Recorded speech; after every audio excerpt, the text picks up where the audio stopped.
Okay, class. In last class, we discussed about the centripetal force, centripetal acceleration, and banking of roads. So, in the beginning, I told you there are two parts of this chapter. First consists of circular motion, and second is consists of gravitation. So, we have completed the topic of circular motion. Today, we are going to start the new topic of this chapter, that is gravitation. So in this topic, first we will study the definition of gravitation and we will try to understand what is gravitation. And in second topic, we will study about the Newton's law of gravitation. Newton ने एक universal law दिया था gravitation के लिए, उसके बारे में पढ़ेंगे। और फिर अगर टाइम बच सका तो इंशाल्लाह we will calculate the mass of earth today. Otherwise ये दो टॉपिक हमने लाजमी कंप्लीट करने हैं। Okay, let's move further. ठीक है बेटा, before we go to the definition of gravitation, अगर आपसे एक सवाल करूं, मैं जब मैं आपको सर्कुलर मोशन पढ़ा रहा था तो सर्कुलर मोशन में पढ़ाते वक्त मैंने आपको एक वीडियो भी दिखाई थी, कुछ पिक्चर्स भी दिखाई थी, ठीक है ना। तो उसमें मैंने आपसे पूछा था एक सवाल कि एक चीज आपको सिखाई थी कि अगर कोई भी बॉडी, अगर कोई भी पार्टिकल सर्कल में मूव करना चाहता है, अगर कोई भी पार्टिकल सर्कल में मूव करना चाहता है तो सर्कल में मूव करने के लिए उसको एक फोर्स की नीड होती है जो कि सेंटर की तरफ एक्ट करती है। Is this clear? और उस फोर्स को हम क्या कहते हैं बेटा?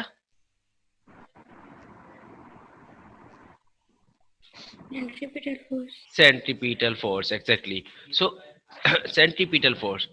अब एक मिसाल हमने आपको दी थी कि अगर आप एक पत्थर को, एक स्टोन को अपने धागे से बांध कर अपने चारों तरफ रिल करते हैं तो वो उस वक्त तक रिल करता रहेगा, घूमता रहेगा जब तक आप उसको सेंटर से पकड़े हुए हैं। That means you are providing the centripetal force by your hand. आप धागे को खींच रहे हैं, धागे में टेंशन प्रोड्यूस हो रहा है और वो टेंशन की फोर्स पत्थर को सेंट्रीपिटल फोर्स प्रोवाइड कर रही है। ठीक है, ये सारी एग्जांपल्स हम कवर कर चुके हैं, इसलिए दोबारा इनकी वीडियोस या प्रेजेंटेशन नहीं दे रहा हूँ। लेकिन अब मुझे एक बात बताइए, जमीन जो सूरज के गिर्द घूम रही है, तो क्या जमीन को सूरज के साथ रस्सी से बांधा हुआ है?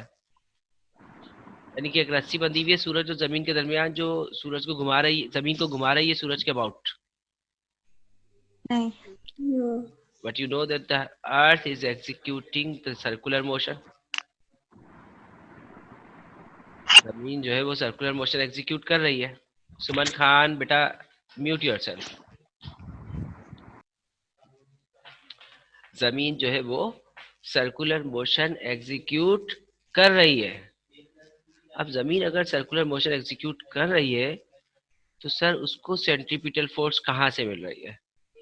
तो उसका आंसर है कि अल्लाह ताला ने कायनात का हर object, you know, there exists a force between each and every object of the universe. Each and every materialistic body attracts another body. कायनात की हर मैटर दूसरे मैटर को अट्रैक्ट करता है। This is the property of matter and this property of matter is called gravitation. ठीक है, तो जमीन भी एक मैटर है, मटेरियल बॉडी है, सूरज भी एक मैटर है। तो जमीन और सूरज के बीच में एक बहुत बड़ी फोर्स एग्जिस्ट करती है, फोर्स ऑफ अट्रैक्शन, जिसको हम ग्रेविटेशन का नाम देते हैं। और यही ग्रेविटेशन जमीन को सूरज के अबाउट रोटेट करती है, सर्कुलेट करती है। इफ दिस फोर्स disappear, अगर ये खत्म हो जाए force, if this force vanish, so what will happen? Then the earth or all the planets of our universe, of our solar system, all the planets of our solar system will not stay in their orbitals. वो अपने अपने फिर orbit से बाहर चले जाएंगे। जमीन भी अपने ऑर्बिट से निकल के कहीं से कहीं चली जाएगी। So there exist a force that acts towards the center of the circular path of the orbit. हमारी जमीन का जो ऑर्बिट है उसके सेंटर की तरफ एक फोर्स एक्ट कर रही है जो कि ग्रेविटेशन की फोर्स है between the sun and the earth. And this force of gravitation behaves like centripetal force. यही फोर्स ऑफ ग्रेविटेशन जमीन और सूरज के दरमियान सेंट्रीपिटल फोर्स का रोल प्ले करती है और जिसकी वजह से जमीन जो है वो सूरज के अबाउट घूमती रहती है। ये बात बेटा क्लियर हुई सबको? Okay, let's move ahead. अब देखते हैं हम कि ग्रेविटेशन की डेफिनेशन क्या है। मैंने अभी अभी आपको बताया कि हर मैटर की प्रॉपर्टी है, हर मैटर की प्रॉपर्टी है कि वो दूसरे मैटर को अट्रैक्ट करता है। ठीक है, इनफैक्ट के दो बॉयज एक क्लास में जो बैठे हुए हैं, they also attract each other. Two boys sitting in a class, they also attract each other. But the question raises कि सर वो अगर वो एक दूसरे को अट्रैक्ट करते हैं तो वो एक दूसरे के क्लोज क्यों नहीं हो जाते हैं? अगर दो फोर्सेस, जैसे मैग्नेट को, दो मैग्नेट के बीच में फोर्स होती है अट्रैक्शन की, नॉर्थ पोल साउथ पोल को अट्रैक्ट करता है, तो दो मैग्नेट्स करीब आने पर एक दूसरे के साथ अट्रैक्ट हो जाते हैं। Means you can feel the force of attraction. But over here what is happening? I'm saying that this force may exist between two boys। दो लोगों के दरमियान भी ये फोर्स होती है। दो पत्थर अगर रखे आपके टेबल पे सामने, तो उन दोनों पत्थरों के बीच में भी ग्रेविटेशन की फोर्स एग्जिस्ट करती है। बट वो एक दूसरे को अट्रैक्ट करके फिर चिपक जाने चाहिए, जुड़ जाने चाहिए, ऐसा नहीं होता। क्यों सर? तो ऐसा क्यों नहीं होता, इसका आंसर हम नेक्स्ट उसमें करेंगे। बट अभी हम पहले ग्रेविटेशन की डेफिनेशन को कंप्लीट कर लें। What I said that gravitation is the property of matter. Gravitation her materialistic की प्रॉपर्टी है। अच्छा, कुछ बच्चे सोचते हैं कि जमीन है तो ग्रेविटी है, ग्रेविटेशन है, जमीन नहीं है तो नहीं है। ऐसा कुछ भी नहीं है। आप जब भी किसी प्लेनेट के नियर होंगे, किसी भी सैटेलाइट के नियर होंगे, तो वहां पर वो सैटेलाइट और आपके दरमियान एक फोर्स एग्जिस्ट करेगी। उसी फोर्स को हम ग्रेविटेशन की फोर्स कहते हैं। तो every materialistic body attracts another material. हर मैटर दूसरे मैटर को अट्रैक्ट करता है। This property of matter is called force of gravitation। This property of matter is called gravitation and the force with which they attract each other। देखिए, ये तो matter की property है कि एक मैटर दूसरे मैटर को अट्रैक्ट कर रहा है। कितनी फोर्स के साथ कर रहा है? तो जो फोर्स है उनके दरमियान, उस फोर्स को हम कहते हैं force of gravitation. Is this clear now?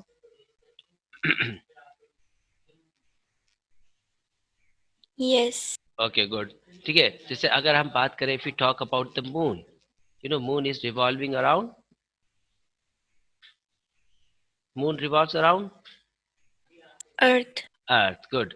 So moon is revolving around Earth in a circular path.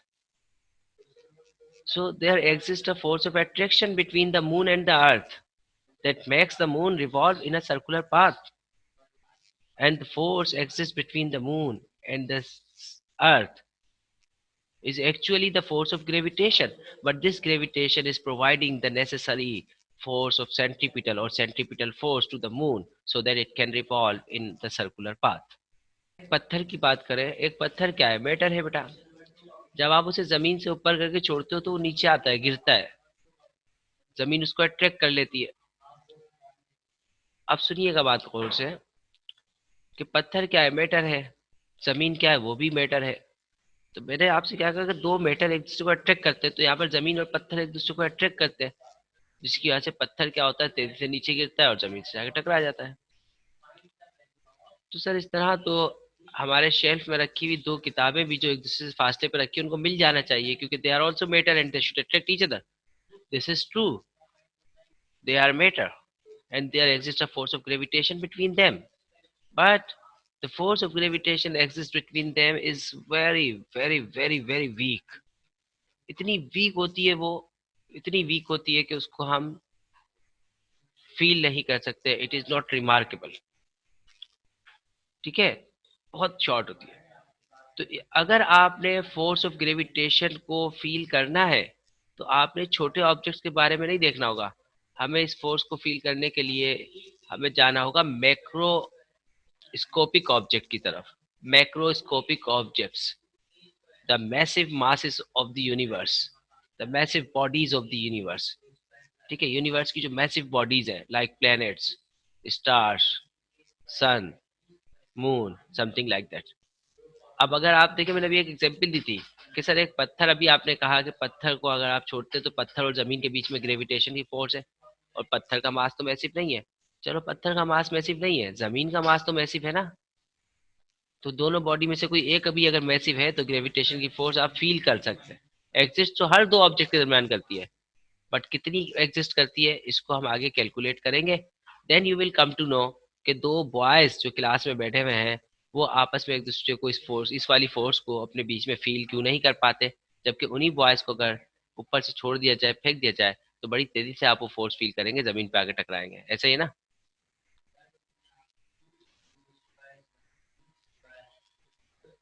तो अगर किसी को इस बात पे यकीन ना आ रहा हो कि ग्रेविटेशन फोर्स एग्जिस्ट करती है, तो आप किसी को उठा के 10वीं मंजिल से छोड़ दीजिए।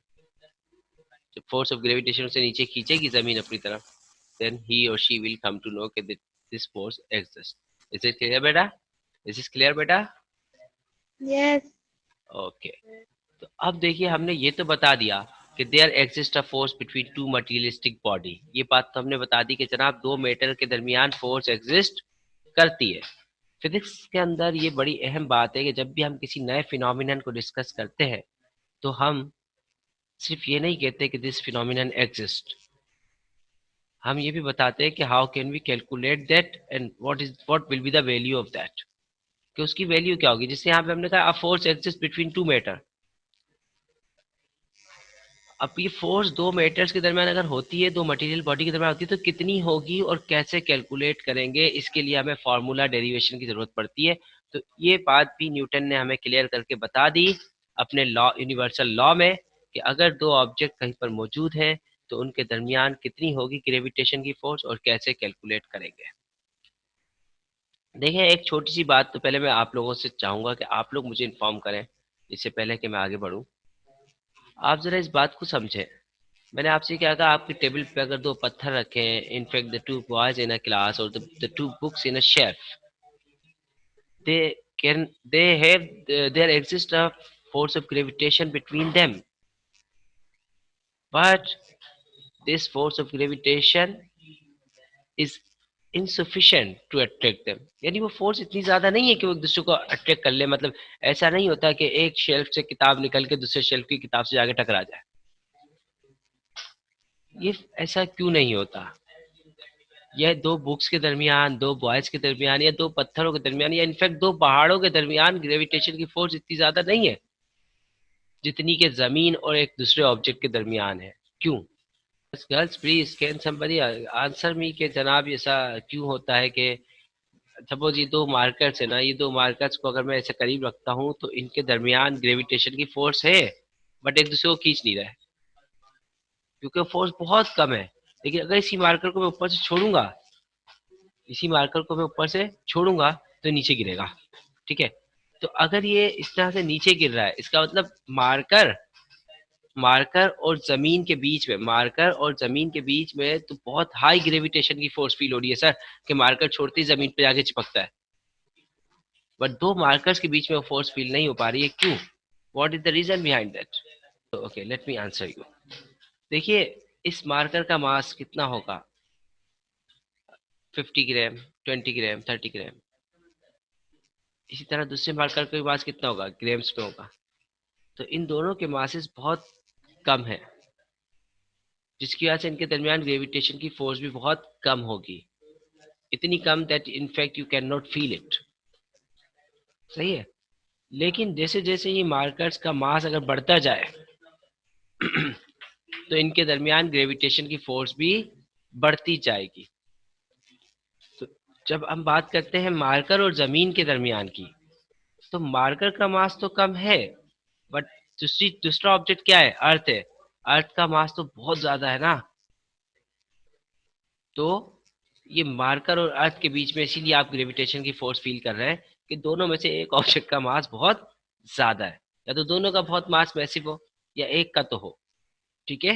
Is this clear now? तो इसका मतलब ये हुआ, कंक्लूजन ये निकला कि this force of gravitation depends on the masses of the objects.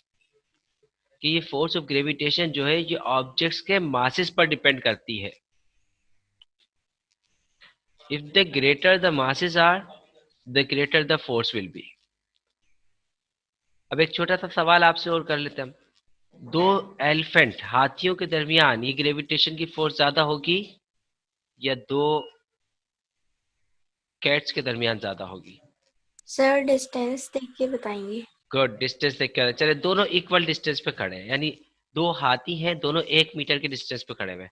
इसी तरह से दो कैट्स हैं वो भी दोनों एक मीटर के फासले पर खड़े हुए हैं, ठीक है। अब बताइए कि किस में ज्यादा फोर्स ऑफ हाथी। अट्रैक्शन होगी? हाथी में। क्यों बेटा? एलिफेंट्स। क्यों, वाई? उनका मास ज्यादा है। उनका मास ज्यादा है। Excellent answer, clear. So that means force of gravitation depends on masses, but this is not enough. बात अभी खत्म नहीं होती है। यही हाथी अगर एक दूसरे से 1 मीटर के बजाय 10 मीटर दूर चले जाए तो फिर ये फोर्स उतनी रहेगी, कम हो जाएगी? तो जवाब ये है कि फोर्स कम हो जाएगी। So this gravitational force depends on two factors. One is the masses of the objects and two is the distance between them. ठीक है। दो चीजों के दरमियान दो दो दो फैक्टर्स पर डिपेंड करती है, एक बॉडीज के मासेस पर और दूसरा उनके दरमियान डिस्टेंस पर। तो न्यूटन ने इस तमाम एक्सप्लेनेशन को एक लॉ की शक्ल में प्रोपोज किया और वो हमारे सामने है। Now we are going to study the Newton's universal law of gravitation in which we will come to know a formula by which we can calculate the force of gravitation exists between two materialistic bodies. Clear? Now, can you see this? Newton's law of gravitation. Yes sir. ठीक है, इसको अगर आप गौर कीजिएगा, इसमें हमारे पास जो आ रहा है न्यूटन्स लॉ ऑफ ग्रेविटेशन, ठीक है। इसमें सबसे पहले स्टेटमेंट है। आई रिक्वेस्ट कि आप सब जो है वो इस स्टेटमेंट को एक बार पढ़ें खुद से अपने तौर पे, क्योंकि ये ऑलरेडी मैं एक्सप्लेन कर चुका हूँ पीछे अपनी डिफरेंट एग्जाम्पल्स में। बट पेपर में आपने एग्जाम्पल्स नहीं लिखने होते, आपने स्टेटमेंट्स लिखने होते। तो ऐसे स्टेटमेंट को आप सब बच्चे पढ़ें, देन मैं आपको फिर फर्दर एक्सप्लेन करूंगा। Yes, have you read that? Yes. Okay. अब जरा गौर कीजिएगा इसमें कि हमारे पास न्यूटन क्या कहता है। दोबारा सुनिएगा, जैसे ऑलरेडी मैंने अभी आपको बताया कि the force of gravitation depends on the force of gravitation depends on the force of gravitation depends on the masses of the bodies and also the distance between them. अब मासेस के साथ क्या relation है? Simple सा relation है कि sir अगर masses ज्यादा होंगे तो फोर्स ऑफ ग्रेविटेशन भी ज्यादा होगी। और मैं आपको ऑलरेडी ये बात पिछली क्लास में समझा चुका हूँ, जब किसी एक फिजिकल क्वांटिटी के बढ़ने से दूसरी फिजिकल क्वांटिटी में भी इंक्रीमेंट आ जाए तो ऐसे में उन दोनों के दरमियान जो रिलेशन एग्जिस्ट करता है उस रिलेशन को कौन सा रिलेशन कहते हैं बेटा? Directly proportional. Directly proportional. और इसी तरह इसके बिल्कुल on contrary to this, on increasing the one physical quantity the other quantity decreased. तो फिर क्या हो जाएगा? उस तरह के रिलेशन को कहते हैं इनवर्सली इनवर्सली प्रोपोर्शनल। प्रोपोर्शनल। ठीक है। So here Newton says that the force of gravitation exists between two objects is directly proportional. This is the sign of directly proportional. You can see this is the sign of directly proportional. So Newton says that this force, there are two objects A and B. एक का मास क्या बता रहा हूं मैं? m1. The mass of the other body is m2. There exists a force of attraction between them. This is called force of gravitation and the distance between them is represented by r.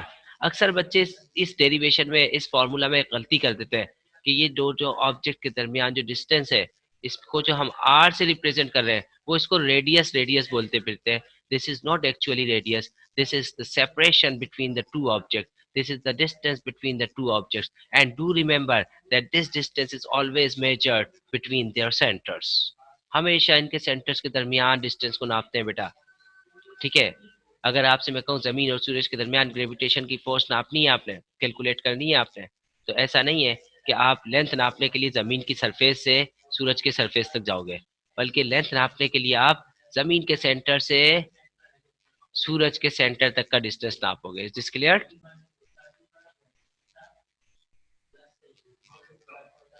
Yes. Good.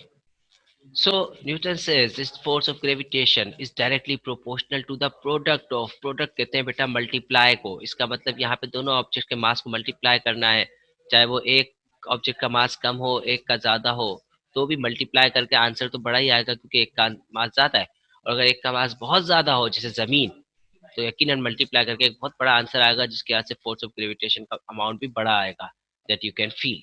So this law says that the force of gravitation exists between two bodies is directly proportional to the product of their masses. उनके जो masses हैं उनके multiply के साथ directly proportional होता है.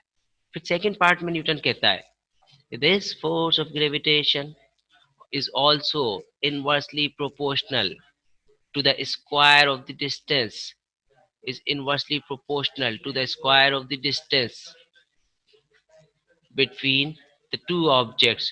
कहता है कि इनके दरमियान जो डिस्टेंस है ना उसको अगर मैं यहाँ आर से रिप्रेजेंट करूं तो इसके स्क्वायर के साथ, देखिए यहाँ स्क्वायर लगा है, इसके स्क्वायर के साथ ये फोर्स क्या होती है, इनवर्सली प्रोपोर्शनल होती है. मींस कि अगर दो ऑब्जेक्ट्स के दरमियान डिस्टेंस को मैं 10 टाइम्स बढ़ा दूं, डिस्टेंस को मैं 10 टाइम्स बढ़ा दूं तो फोर्स कितने टाइम्स कम हो जाएगी, 10 टाइम्स बढ़ा दूंगा तो देखिए डिस्टेंस पे यहाँ पे स्क्वायर है, तो 10 पे स्क्वायर करें कितना आएगा, 100. तो फोर्स 100 टाइम्स कम हो जाएगी. अब समझ में आया रिलेशन? Yes. ओके. अब दोनों रिलेशन फोर्स के साथ है तो कंबाइन करके एक ही साथ लिख दिया, F is proportional to m1 m upon m2, ऊपर आ गया नीचे r का स्क्वायर आ गया. यू नो प्रोपोर्शनलिटी को रिमूव करते हैं तो इक्वलिटी आती है अलोंग विद अ कांस्टेंट. ठीक है, ये कांस्टेंट भी आता है यहाँ पर, तो यहाँ जो कांस्टेंट आया वो क्या आ रहा है, G. जी से. जी याद रखना, एक पहले भी जी पढ़ के आए हो, ये भी एक जी है, तो जी जी हो गया. पहले वाले जी में और इस जी में फर्क है, पहले वाला जी क्या था, स्मॉल लेटर में था, ये क्या है, कैपिटल लेटर में. वो जो पहले जी पढ़ा था ना वो था एक्सेलरेशन ड्यू टू ग्रेविटी, कि जब किसी बॉडी को आप छोड़ते हो और ग्रेविटेशनल फोर्स खींचती है उसे, तो उसकी वजह से उसमें कितना एक्सेलरेशन प्रोड्यूस होता है, that is called acceleration due to force of gravitation. ये जो जी है इस जी को हम कहते हैं यूनिवर्सल ग्रेविटेशनल कांस्टेंट. क्या कहते हैं बेटा, Universal gravitational constant. हाँ जी. और फर्क ये है कि छोटे वाले जी की वैल्यू 9.8 जो होती है वो हर जगह पे सेम नहीं होती, चांद पे चले जाओगे उसकी वैल्यू कम हो जाएगी, ठीक है, जुपिटर पे चले जाओगे उसकी वैल्यू बढ़ जाएगी. लेकिन ये जो कैपिटल जी है जिसको हम यूनिवर्सल ग्रेविटेशनल कांस्टेंट कह रहे हैं, इसकी वैल्यू हर जगह पर सेम रहेगी, चाहे आप चांद पे हो, चाहे सूरज पे हो, चाहे जुपिटर पे हो, चाहे मार्स पे हो, चाहे स्पेस में हो. Everywhere, the value of capital G remains constant, remains unchanged, and that is 6.67 multiply 10 to the power minus 11. Sorry, 10 to the power 11 Newton minus 11 Newton meter square per kg square. ये जरा आप G की value आपके सामने आ गई.